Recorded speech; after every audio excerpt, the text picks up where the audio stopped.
For example, இப்ப ஒரு RSS தலைவர் இங்க வராருன்னு வச்சுக்கோங்க, இல்ல நம்ம பிரதமர் மோடிஜி அவர்களோ இல்ல உள்துறை அமைச்சரோ இங்க வராருன்னு வச்சுக்கோங்க. இந்த மாதிரி கண்டிஷன்ஸ் எல்லாம் போடுவீங்க,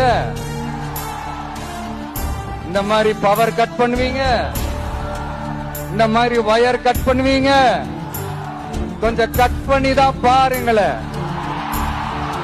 முடியாதுல, பேஸ்மெண்ட் அதிரும்ல. நீங்க தான் மறைமுக உறவுக்காரர்களாச்சு. நாகை மாவட்டத்தில் அவருடைய கட்சி மாவட்ட செயலாளரே தன்னுடைய சொந்த லெட்டர் பேடில் நாளைய தினம் இந்த நாகை மாவட்டத்திற்கு கட்சியினுடைய தலைவர் விஜய் அவர்கள் பிரச்சாரத்திற்கு வருகை தர இருக்கிறார்.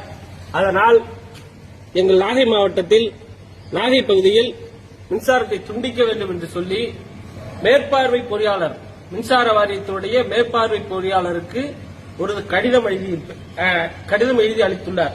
அதிலே விஜய் வரக்கூடிய வழித்தடங்களில் எல்லாம் மின் நிறுத்தம் செய்ய வேண்டும் என்று குறிப்பிட்டு கூறி இந்த லெட்டர் பேட் மூலம் கடிதம் அளிச்சிருக்கிறாங்க. அதனை மேற்பார்வை பொறியாளரிடம் பெற்றுக் கொண்டதற்கான ரிசீவ்டு காப்பியும் போட்டு வாங்கி சென்றிருக்கிறார்கள். இந்த மாதிரியான நிலைமையில் மின்சார துண்டிப்பு மூலம் இவருடைய பிரச்சாரத்தை தமிழகத்துடைய முதல்வர் முறியடிக்க நினைக்கிறார் என்று பேசுவது அபத்தமானது, அநாகரிகமானது. இதுபோன்ற பேச்சுக்கள் இனி தொடருமானால் இதுபோன்ற உண்மை நிலவரங்களை ஒவ்வொன்றையும் எடுத்துக் கூற வேண்டிய கட்டாயம் ஏற்படும். இந்த உண்மையை இந்த பலரும் அறிய வேண்டும் என்ற காரணத்தினால் இந்த லெட்டர் பேடையும் உங்கள்கிட்ட